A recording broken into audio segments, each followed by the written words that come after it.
The massive space station looked like a floating city among the stars. Ships from 100 different worlds docked at its ports every day. Inside the great halls, beings from across the galaxy met to discuss trade, peace, and the future of their worlds. Today was special. A new species was joining the Galactic Council for the first time. Ambassador Dae-ho Kim walked through the corridors with steady steps. His black hair was neat, and he wore a simple blue uniform that looked plain next to the colorful robes and armor of other species. Behind him followed Dr. Hyejin Park and engineer Tae-min Lee, both carrying small cases with gifts from their homeworld. The three humans drew curious looks from the other beings. Some aliens were tall as trees with bark-like skin. Others floated in glass tanks filled with glowing liquid. A few looked almost like giant insects with too many arms and eyes that sparkled like jewels. "Look at them," whispered Counselor Veltar to his aide. Veltar belonged to the Hegemony, one of the most powerful groups in the galaxy. His purple skin had silver markings that showed his high rank. "They look so ordinary." The aide nodded. "The reports say they come from a small planet called Earth. Nothing special about it. Just another rock with some water and basic life forms. How did they even build spaceships?" Veltar wondered. "They must have gotten lucky or stolen the technology from someone else." The humans reached the great meeting hall. The ceiling stretched up so high it seemed to touch the stars. Hundreds of seats filled the room, each designed for different types of bodies. Some aliens needed water tanks, others required special atmosphere suits, and a few floated in energy fields. Dae-ho Kim stepped forward to the speaking platform. He looked small compared to the massive aliens around him, but his voice carried clearly through the hall. "Honored members of the Galactic Council," he began with a respectful bow. "We are grateful to be here. We come from Earth, a world in the Sol System. We hope to learn from your wisdom and perhaps share what little knowledge we have." Many council members exchanged glances. The humans seemed so polite, so humble. Most new species tried to brag about their weapons or claim they deserved special treatment. These humans just wanted to learn. "What can your species offer the galaxy?" asked High Counselor Thexara. She looked like a giant crystal spider with a voice that rang like musical bells. Dr. Hyejin Park stepped forward. She was younger than the ambassador, with kind eyes and a gentle smile. "We are good at solving problems," she said. "On our world, we learned to work together when things got difficult. We also like to explore and discover new things." "Explore?" laughed a Vorthak general. The Vorthak looked like walking mountains made of stone and metal. "Little creatures like you? What could you possibly explore that we have not already mapped?" Engineer Tae-min Lee smiled. "Well, we have explored most of our own planet. The deep oceans, the high mountains, even the frozen lands at the top and bottom of our world. We like to go places that seem impossible to reach. Your planet must be very safe and easy if you have time for such games," said Veltar with a dismissive wave. "Oh no," Dae-ho Kim replied cheerfully. "Earth can be quite challenging sometimes, but we learn to adapt. Humans are good at finding ways to survive almost anywhere." The word survive made a few aliens shift uncomfortably, though they did not know why. Something about the way the humans said it seemed odd. "Tell us about your military," demanded General Krex of the Battlewing clan. His species looked like metal birds with razor-sharp feathers. "How many wars have you fought? How many enemies have you destroyed?" The three humans looked at each other with strange expressions. It was Tae-min Lee who answered. "Well, we have fought some wars," he said slowly. "But we prefer peace now. We learned that working together gets better results than fighting." "How boring," muttered several council members. "What about your predators?" asked Dr. Silthani, a scientist from the Aquatic Depths Collective. Her blue skin had patterns that glowed when she was curious. "What dangerous creatures live on your world?" Hyejin Park's eyes lit up with excitement. "Oh, we have amazing animals on Earth.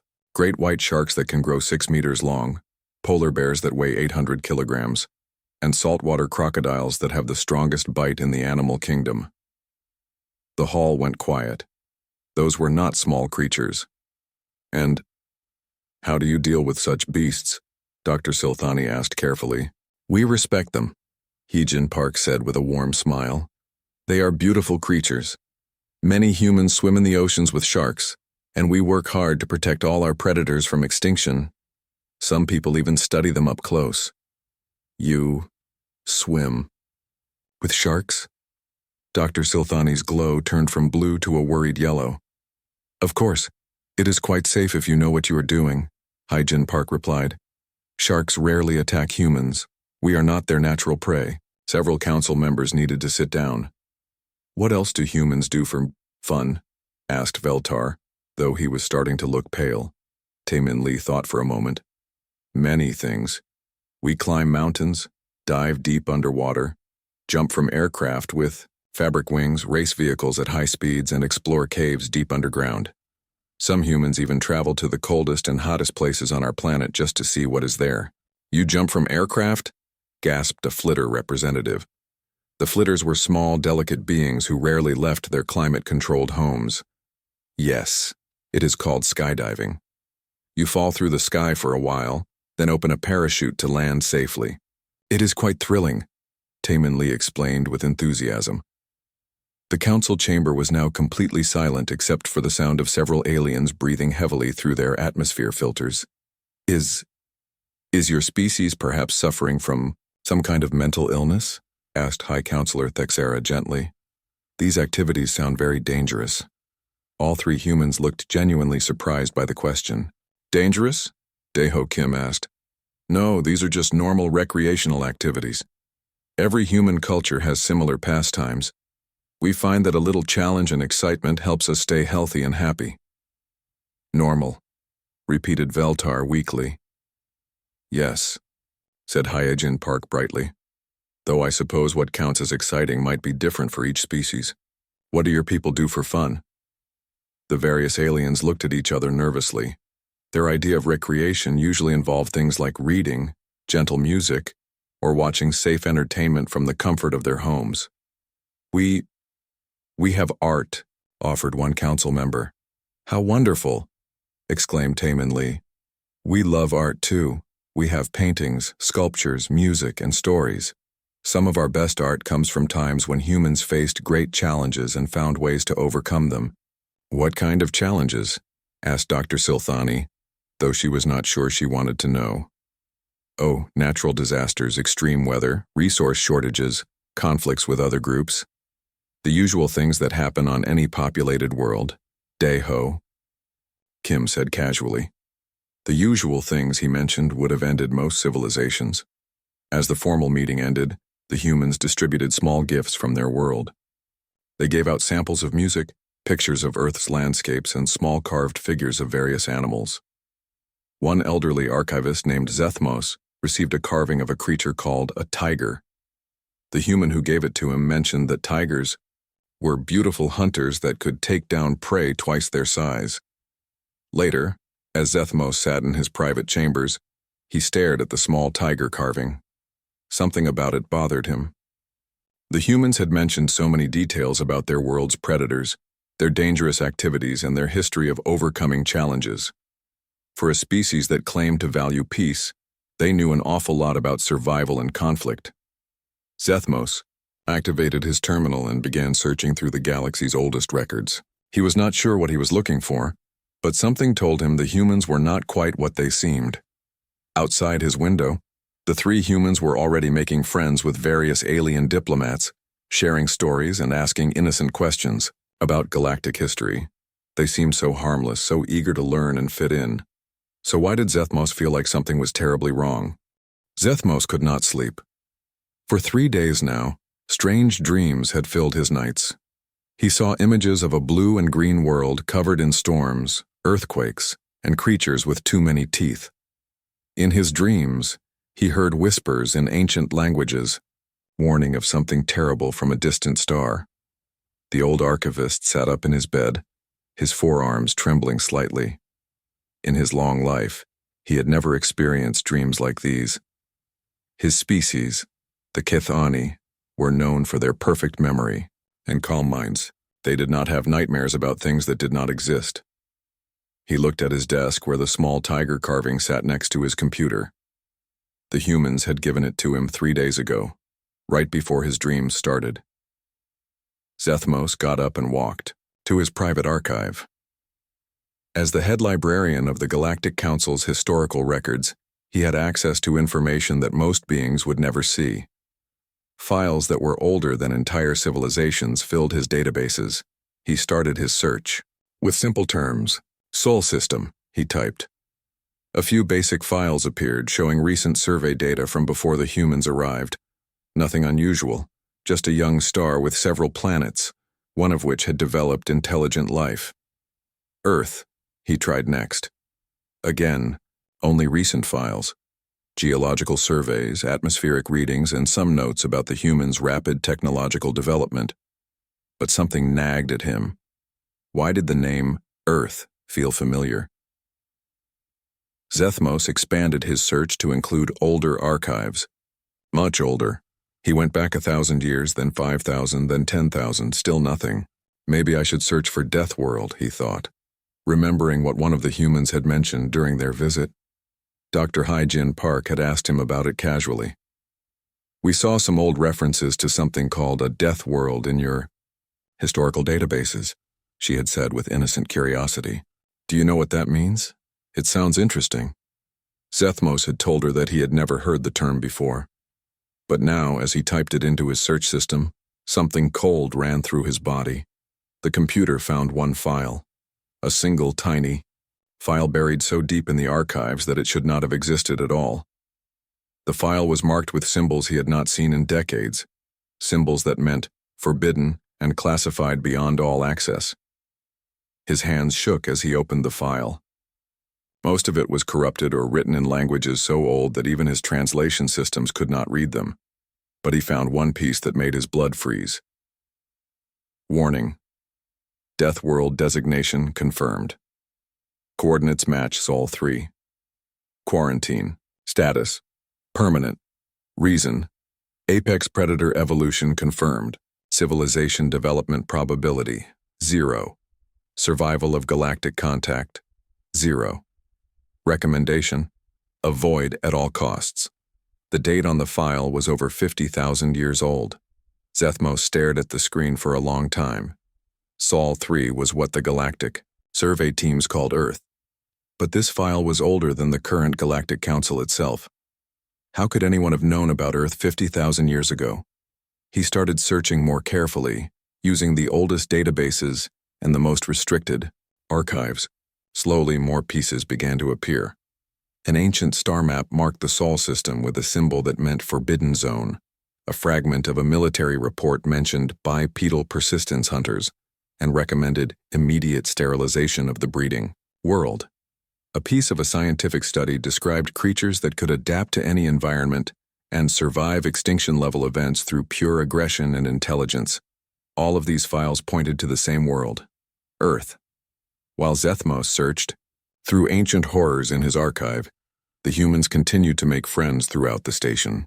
They were polite, helpful, and eager to learn about galactic culture. Tae-Min Lee had been invited to demonstrate some human technology to a group of engineers from the Forge worlds. They expected to see simple tools, maybe some basic computers. Instead, Tae-Min Lee showed them videos from something called the Olympics. This is one of our favorite competitions, he explained cheerfully as images played on the screen. Every few years, humans from all over Earth gather to see who can run the fastest, jump the highest, and lift the heaviest weights. The alien. Engineers watched in growing alarm as humans threw heavy metal balls incredible distances, jumped over bars that were higher than most aliens were tall, and ran distances that would kill most species. This human just lifted 3 times his own body weight, whispered Chief Engineer Vork-2 of the Forge worlds. That should be impossible for a bipedal creature of his size. Oh, that is not even our record, Tae-Min Lee said proudly. Some humans can lift much more, and this is just what we do for fun during our free time. Free time? Vork-2 asked. Weekly. Yes, most of these athletes have regular jobs. They train for these events when they are not working, Tae-Min Lee explained. We have teachers, doctors, and engineers who compete in these games. The engineers looked at each other with growing concern. If this was what humans did for entertainment, what were they like when they were serious? Meanwhile, Dr. Hai-Jin Park had been invited to give a presentation about Earth's environment to the Council's scientific committee. She was excited to share information about her beautiful home world. Earth has many different climate zones, she began, showing pictures of various landscapes. We have hot deserts where the temperature can reach 50 degrees, frozen areas where it drops to -40 degrees, and everything in between. And humans live in all these places? Asked Dr. Silthani, her glow turning from blue to worried, yellow again. Of course, humans have lived in every environment on Earth for thousands of years. We are very adaptable, Hai-Jin Park replied with a smile. She showed them pictures of humans living in the Arctic, surviving in jungles, crossing vast deserts, and building cities in places where most aliens would die within minutes. This is a city called Las Vegas, she said, showing an image of bright lights in the middle of a desert. Humans built it in one of the hottest, driest places on Earth. Over 2 million people live there now. They live in a desert by choice? Gasped Dr. Krillax of the Environmental Safety Board. Many humans prefer it. Hai-Jin Park nodded. We also have cities in frozen mountains, on islands surrounded by dangerous waters, and in areas where the ground shakes regularly from earthquakes. Earthquakes? Dr. Krillax made a note to look up what that word meant. Yes, Earth's surface moves and shifts quite often. Sometimes whole sections of land shake violently for several minutes. It can knock down buildings and change the shape of the landscape, Hai-Jin Park explained casually. The scientific committee sat in stunned silence. And humans continue to live in these places? Dr. Silthani asked. Of course. We just build stronger buildings and learn how to respond when it happens. Some of our most beautiful cities are in areas where earthquakes are common, Hai-Jin Park said. We also have volcanoes, hurricanes, tornadoes, floods, and blizzards. Earth keeps us on our toes. She said this last part with a cheerful laugh, as if regular natural disasters were something amusing. Back in the archives, Zethmos had found something that made him feel sick. It was a partial record from something called the First Galactic Survey, conducted by a civilization that had ruled the galaxy before his people had even developed writing. The record was badly damaged, but he could make out key phrases. Planet designated as Ultimate Death World. Gravity 1.2 times standard. Atmosphere contains poisonous oxygen at dangerous concentrations. Surface 70% covered in acidic liquid. Extreme weather patterns. Volcanic activity. Seismic instability. Radiation from local star causes. Genetic damage. Life forms show unprecedented aggression and adaptation. Recommend immediate quarantine. Any contact with evolved species from this world would result in galactic extinction. The file was tagged with coordinates that matched Earth exactly. Zethmos realized that somewhere in his archives, there might be more information about what the ancient civilization had feared. He began searching for any records about species that had evolved on death worlds. What he found made him want to hide under his desk forever. The ancient files described creatures that could hunt prey for days without stopping. Beings that could survive in environments that would sterilize most worlds. Species that had evolved by killing everything that tried to kill them first. The files called them persistence hunters and apex adaptation specialists. They were described as the most dangerous form of life the galaxy had ever produced, and, according to the coordinates, they all came from the same place. Earth.Zethmos looked at his timer. It was almost morning, and the humans would soon be giving another presentation to the council. This time, Ambassador Dae-Ho Kim was going to talk about human history and culture. The old archivist gathered his files and rushed toward the meeting hall. He had to warn someone about what he had discovered, but as he ran through the corridors, he wondered if it was already too late. The humans were here, they were friendly, and everyone liked them. No one would believe that these polite, curious beings were the return of the galaxy's greatest nightmare, especially since the humans themselves seemed to have no idea what they really were. Zethmos burst into the council's emergency archive vault, his forearms carrying dozens of data tablets. His breathing was heavy, and his usually calm eyes now showed pure terror. For the past week, he had barely slept or eaten. Every moment was spent digging deeper into the galaxy's most forbidden records. What he had found was worse than his worst nightmares. The vault was the most secure location in the entire station. Only the highest-ranking council members and head, archivists, could enter. Ancient servers hummed in the darkness, holding secrets that were older than most civilizations. Zethmos activated his highest-level access codes and began pulling up files that had not been opened in tens of thousands of years. The deeper he went, the more the truth became clear. Earth was not just any death world. It was the death world. The original nightmare that had terrified the galaxy so much that entire civilizations had worked together to hide it from history. File marked, "Final Warning, Galactic Extinction Protocol," flickered to life on his screen. The text was in the ancient common language that had been used before the current council existed. Day 847 of the survey mission. We have completed our study of the planet designated Sol 3. The recommendations of all survey teams are unanimous. This world must never be allowed to develop spacefaring species. The life forms we have observed show adaptation abilities that exceed all known parameters. They survive by consuming other life forms, including members of their own species when necessary. They have evolved multiple methods of locomotion, can function in extreme temperatures, and show remarkable ability to modify their behavior to overcome any obstacle. Zethmos scrolled down to read more. Most disturbing is their reproduction and child-rearing strategy. The young are born helpless, but develop rapidly. Adults protect offspring by attacking anything they perceive as a threat, including creatures many times their size. Adult specimens show pack-hunting behavior combined with individual problem-solving abilities. They can coordinate complex strategies while maintaining individual initiative. Physical capabilities include extended persistence hunting, can maintain pursuit of prey for days without rest, tool creation and modification, rapid environmental adaptation, advanced pattern recognition, and most concerning, accelerated evolution in response to environmental pressure. The file included video footage that made Zethmos want to turn off the screen. Creatures that looked like early humans chasing down massive prey animals across vast distances. The hunt lasted for days, with the human-like beings taking turns to rest while others continued the chase. Eventually, the exhausted prey animal collapsed, and the hunters moved in for the kill. Recommendation: immediate planetary sterilization. These creatures represent the highest possible threat to galactic stability. If they ever develop technology, no civilization would be safe. Their combination of intelligence, physical capability, and adaptive behavior makes them the perfect galactic predator.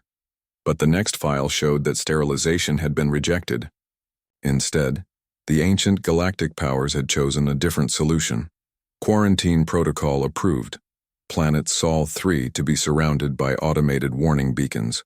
All star charts to be modified to exclude system. Historical records to be classified. At maximum security level, probability models suggest life forms on Sol 3 will destroy themselves before achieving spaceflight. Estimated time to self-extinction: 50,000, 100,000 local years. Zethmos realized what had happened. The quarantine had worked so well that when it finally failed, no one remembered why it existed. The human-like creatures had not destroyed themselves. Instead, they had evolved into something even more dangerous. They had become intelligent. While Zethmos uncovered the galaxy's darkest secrets, the humans continued to charm everyone they met. Dr. Hyjin Park was giving a presentation about Earth's wildlife to the Council's Biological Safety Committee.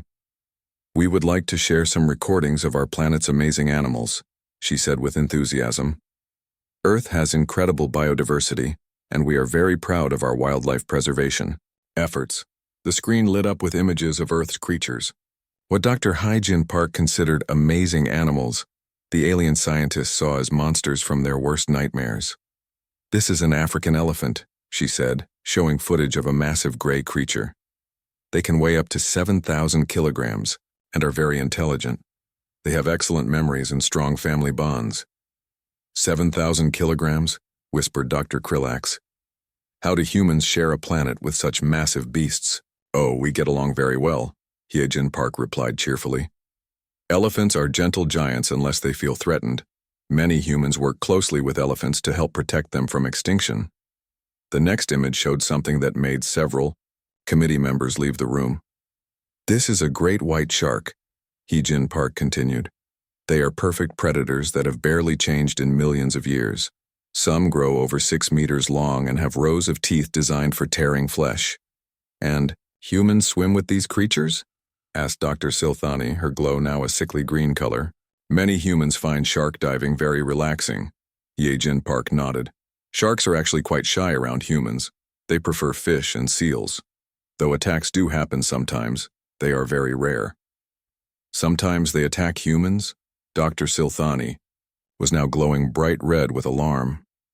Yes, but usually by mistake, Hyejin Park explained. Sharks do not hunt humans on purpose. When attacks happen, it is usually because the shark confused a human for a seal or got startled. Most people who are bitten by sharks survive if they get medical help quickly. The Biological Safety Committee was now in complete panic. This human woman was casually discussing survival rates from predator attacks as if it were normal dinner conversation. Here is one of my personal favorites, Hyejin Park said, bringing up a new image. The polar bear. They are the largest land predator on Earth. Adult males can weigh up to 800 kilograms and are excellent swimmers. They hunt seals through holes in the ice. Largest land predator, repeated Dr. Krillax weakly. Yes, they are magnificent creatures, very intelligent, and surprisingly quiet when they hunt. A polar bear can sneak up on prey without making any sound even when walking on ice, Hyejin Park said with clear admiration. You admire them? Asked another committee member. Of course, all humans respect polar bears. They are amazing survivors. They can go months without food, swim for hours in freezing water, and have an incredible sense of smell. A polar bear can detect a seal from 20 kilometers away. The committee members looked at each other with growing horror. This human was describing apex predators with the same tone that other species use to discuss pleasant weather. In another part of the station, Engineer Taemin Lee was demonstrating human recreational activities to a group of military officers from various species. This is something we call rock climbing, he said, showing videos of humans scaling vertical cliff faces using only their hands and feet. It requires strength, balance, and problem-solving skills. Many humans find it very peaceful. Peaceful? Asked General Krex of the Battlewing clan. They are climbing surfaces that would mean certain death if they fall. That is part of the appeal, Taemin Lee smiled. The risk makes it exciting. Plus, modern safety equipment makes it much safer than it used to be. Used to be? General Krex's metal feathers ruffled with anxiety. Yes, early human climbers did not have ropes or safety gear. They just climbed because they wanted to see what was at the top, Taemin Lee explained. We have always been curious about places that seem impossible to reach.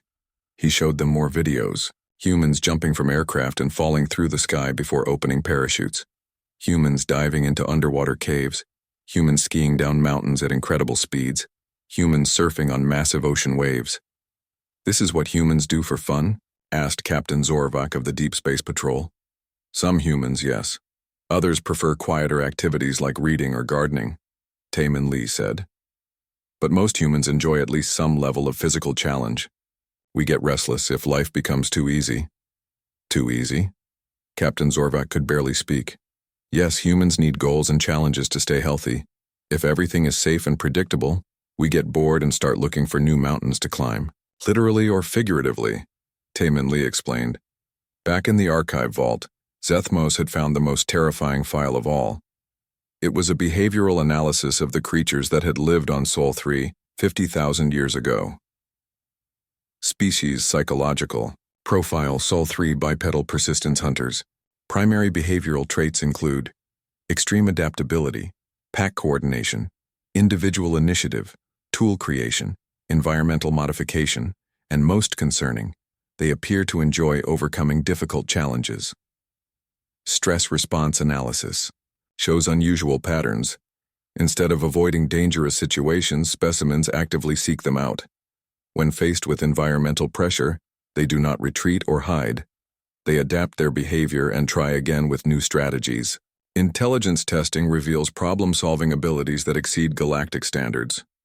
However, they apply this intelligence primarily to overcoming obstacles and surviving in hostile conditions. Critical warning. These creatures do not recognize impossible as a valid concept. When told something cannot be done, they appear to interpret this as a challenge rather than a warning. High Counselor Thexara sat in her private chambers, staring at the data tablets that Zethmos had brought her. The old archivist stood nearby, his forearms shaking as he waited for her response. "This is impossible," she said finally, her crystal body dimming with disbelief. "These humans, they seem so peaceful, so eager to learn and cooperate." "That is exactly what makes them so dangerous," Zethmos replied. "The ancient records show that the creatures on Sol 3 were not just predators. They were intelligent predators who could work together while still thinking for themselves." Thexara picked up another tablet and read the ancient warnings. Her musical voice became strained as she spoke. "These files, they describe Earth as having poisonous oxygen, acidic oceans, and extreme gravity. But the humans describe their world as beautiful and comfortable. Because to them it is," Zethmos said quietly. "What we would call a death sentence, they call home." Before Thexara could respond, her communication system chimed. It was an urgent message from the Cultural Exchange Committee.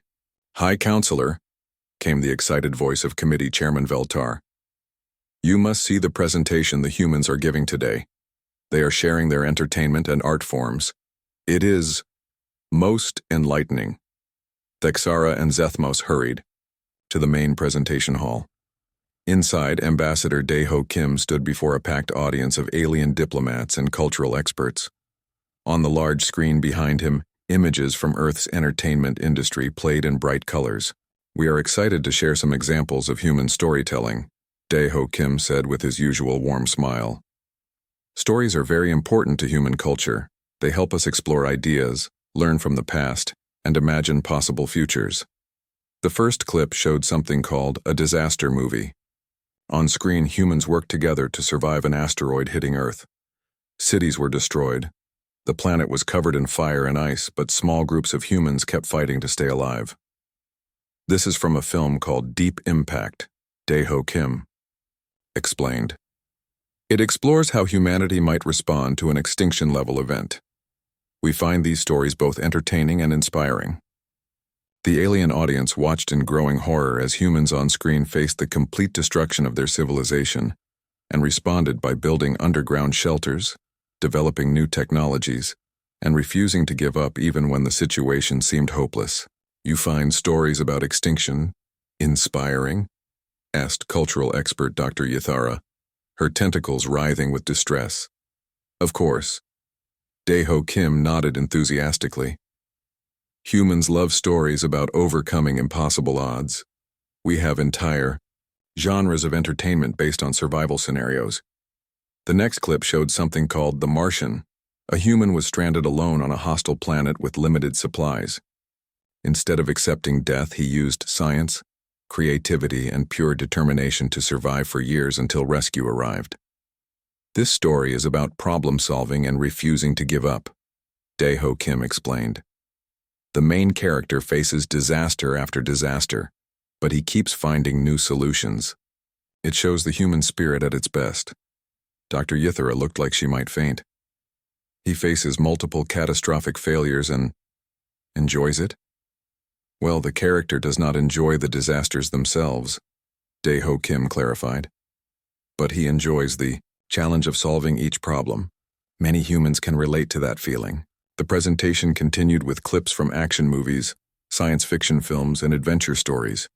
Every single example showed humans facing deadly situations and responding with creativity, teamwork, and an absolute refusal to surrender. "Here is one of our most popular film series," Daeho Kim said, showing scenes from something called Die Hard. On screen, a single human fought against overwhelming odds to save other people from criminals. The human was injured multiple times but kept fighting anyway. He continues to fight even when wounded, asked General Krex. Yes, the hero is motivated by his desire to protect innocent people, Daeho Kim explained. This is a common theme in human stories. We admire characters who sacrifice themselves for others, especially when the situation seems impossible. Chairman Veltar stood up, his purple face now pale with shock. Ambassador Kim, are all human stories about survival and combat? Oh no, Daeho Kim laughed. We also have romantic comedies, musicals, and documentaries about nature, though even our nature documentaries can be quite exciting. He showed them a clip from something called Planet Earth. The aliens watched in stunned silence as predators hunted prey across vast distances, survived in extreme environments, and engaged in life-or-death struggles every day. This is just normal wildlife on your planet? Whispered Dr. Silthani. Yes, these documentaries show the amazing diversity of life on Earth, Daeho Kim said proudly. We find the natural world endlessly fascinating. The strategies that different species use to survive and thrive are remarkable. In the back of the hall, Zethmos leaned over to High Counselor Thexara. Do you see what I mean? They think constant life and death struggles are fascinating and remarkable. The presentation continued with human music, which turned out to be even more disturbing than their movies. Humans had created entire musical genres about war, loss, survival, and overcoming adversity. This is a song called Eye of the Tiger, Daeho Kim explained as driving music filled the hall. It is about never giving up, even when you are knocked down. Many humans listen to music like this when they exercise or face difficult challenges. The lyrics spoke of rising up to the challenge and having the will to survive. The alien audience sat in horrified silence as they realized that humans had created motivational music about fighting and perseverance. Do you have any peaceful music? Asked a Flitter representative hopefully. Certainly, Daeho Kim said, switching to something he called folk music. But even the peaceful songs told stories of humans traveling to unknown places, working through hardships and building new lives in difficult circumstances. After the presentation ended, High Counselor Thexara called an emergency meeting of the Council's inner circle. The most senior leaders from major galactic civilizations gathered in a secure conference room. We have a problem, Thexara began, her crystal body flickering with stress patterns. Our new members from Earth may not be what they seem. She activated the holographic display and showed them Zethmos's research. Ancient warnings, terrifying behavioral analyses, and classifications that marked Earth as the most dangerous world ever discovered. This is absurd, protested Admiral Corthon of the Hegemony Navy. Those humans are the most polite beings I have ever met. They bring gifts, ask permission before speaking, and seem genuinely interested in peaceful cooperation. That is exactly the problem, Zethmos said, stepping forward. According to these ancient records, the creatures on Sol 3 were pack hunters who could cooperate with incredible efficiency while maintaining individual problem-solving abilities. You think their politeness is strategic? Asked Chairman Veltar. Look at their entertainment, Thexara said, replaying clips from the human presentation. Every story, every song, every form of art they showed us was about surviving impossible situations. They do not just endure catastrophe, they find it inspiring. The council members watched the human entertainment with growing unease. When viewed through the lens of the ancient warnings, everything took on a more sinister meaning. Their disaster movies are not just entertainment, observed Dr. Krillax. They are training scenarios. They imagine every possible way their civilization could end, then create detailed plans for how to survive each one. And they're action heroes, added General Krex. These are not fantasy characters to them. They are role models, humans who refuse to surrender even when facing impossible odds. Admiral Corthon looked at a data tablet, showing human physical capabilities. I just received the results from the medical examinations we conducted on the human delegation. Their bone density is 30% higher than galactic average. Their muscle fibers are more efficient than any species we have on record. And their cardiovascular system, they can maintain physical activity for hours without rest. Because they evolved on a death world, Zethmos said grimly. Every aspect of their biology is designed for survival in conditions that would kill, Us. High Counselor Thexera called up more files from the human presentations. Look at what they consider recreational activities. Mountain climbing, deep sea diving, jumping from aircraft, racing vehicles at deadly speeds. They seek out dangerous situations for entertainment. They told us they get bored if life becomes too safe. Chairman Veltar remembered. I thought they were joking. Humans do not joke about survival, Dr. Krillax observed. According to their own records, they have survived multiple extinction events, ice ages, plagues, and global wars. Each time they emerged stronger and more numerous than before. The room fell silent as the implications sank in. Finally, Admiral Corthan spoke the question everyone was thinking. What do we do about this? High Counselor Thexera looked at the ancient warnings again. 50,000 years ago, the galaxy's greatest civilizations had been terrified of what might happen if these creatures ever reached the stars. Now they were here. They had not only survived their death world, they had thrived on it. They had developed technology, built spacecraft, traveled across the galaxy to introduce themselves. The news spread through the galaxy like a plague. At first, only the Council's inner circle knew the truth about Earth's real nature. But secrets this terrifying could not stay hidden for long. Dr. Krillax was the first to break. During a routine biological safety meeting, he suddenly stood up and announced to his committee, "We need to discuss the humans. They are not what they seem." Within hours, encrypted messages were flying between worlds. Military commanders, scientists, and political leaders all began sharing the same horrifying realization. The friendly newcomers from Earth were actually the return of the galaxy's greatest nightmare. On the war world of Battlewing Prime, General Krex called an emergency meeting of his top officers. The room was filled with battle-hardened warriors who had fought in dozens of conflicts across the galaxy. "I want you to watch this," General Krex said, activating a holographic display. "This is what the humans call a historical documentary about something they call the Second World War." The alien warriors watched in stunned silence as images of human warfare filled the room. Massive armies moving across continents, cities being destroyed and rebuilt, millions of humans dying in battles that lasted for years. This conflict involved over 100 million human soldiers, General Krex explained.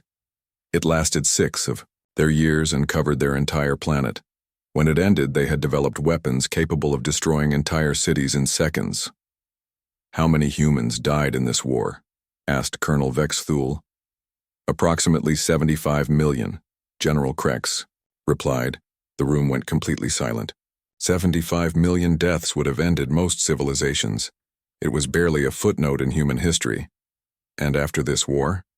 Colonel Vexthul asked weakly. "They rebuilt their civilization in less than 20 years, General Krex said. Then, they went to their moon. Then they built space stations.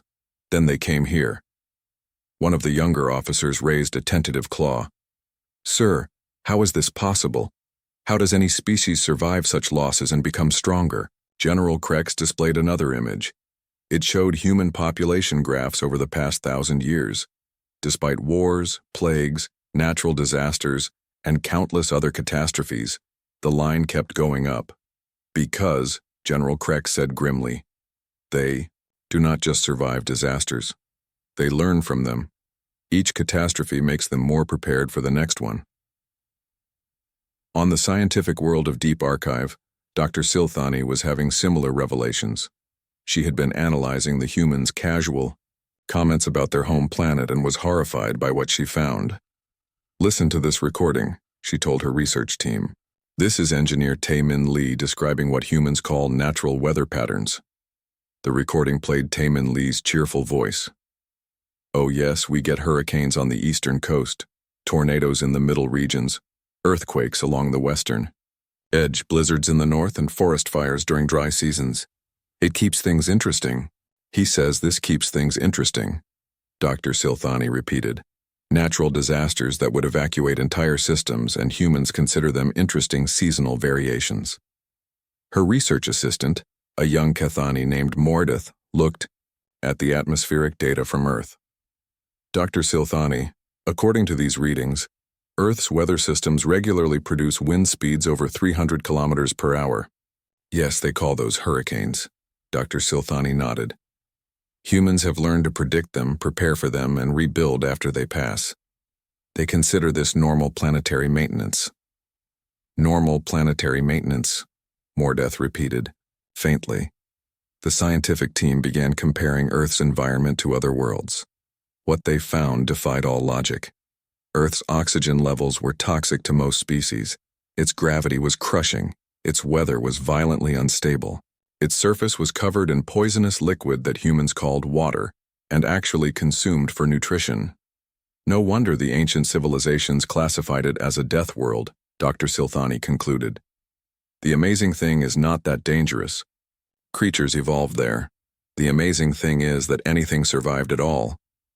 Meanwhile, on the peaceful garden world of Harmony Station, the revelation about humans was causing mass panic. The Harmonic Council had built their entire civilization around avoiding conflict and maintaining perfect environmental balance. Counselor Lethmari called an emergency session after reading the classified reports about Earth.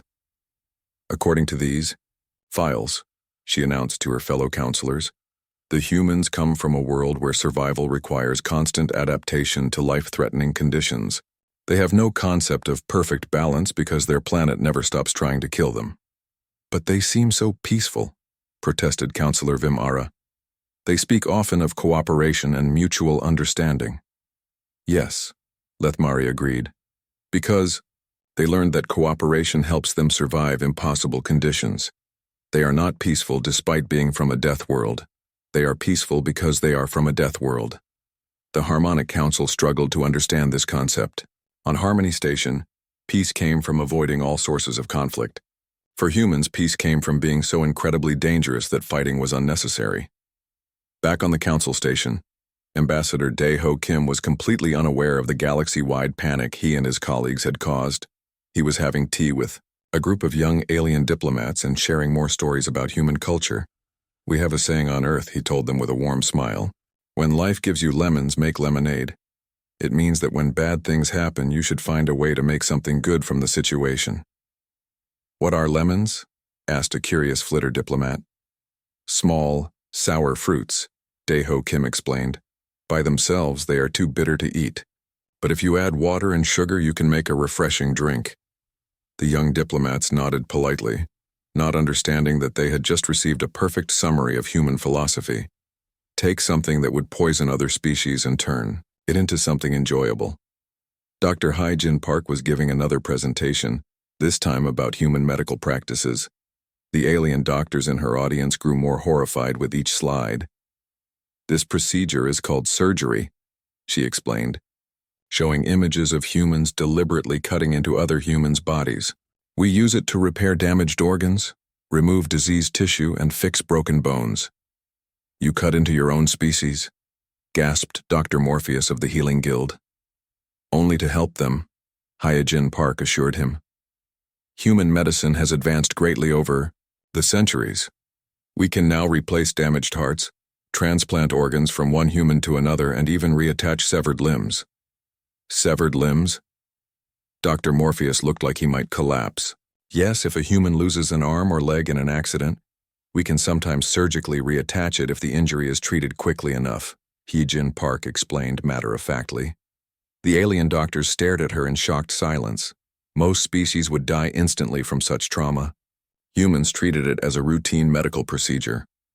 Engineer Tae-min Lee was demonstrating human construction techniques to a group of architects and urban planners.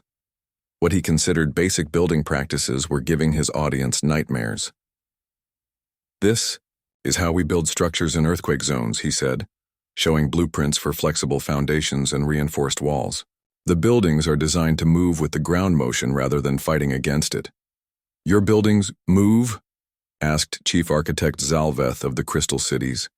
Yes, during earthquakes, rigid structures break apart, so we learned to build structures that can bend without breaking, Tae-min Lee explained.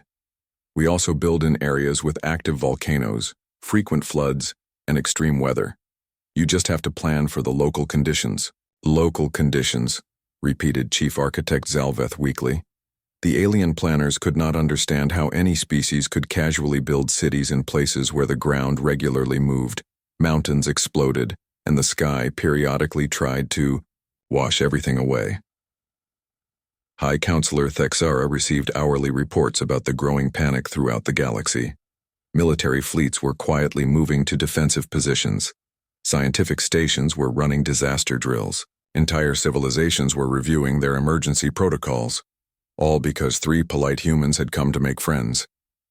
She called another meeting of the Council's inner circle, but this time she included military commanders and security chiefs from across the galaxy. "The situation is getting out of control," she announced. "Half the galaxy is now aware that our new human friends are from the legendary Death World. Panic is spreading faster than we can contain it." Admiral Corthan brought up a holographic display showing fleet movements throughout the galaxy. 17 different civilizations have quietly moved their military forces to high alert status. They are not preparing to attack the humans. They are preparing to hide from them. "This is ridiculous," protested Chairman Veltar. "The humans have shown no aggressive intentions whatsoever." "That is exactly what makes everyone so terrified," replied Security Chief Morgeth. "According to the ancient records, the most dangerous predators are the ones that do not need to show aggression. They are so confident in their abilities that they can afford to be friendly." General Krex activated another display. "I have been analyzing human military capabilities based on their historical records. In their most recent global conflict, they mobilized over 120 million soldiers.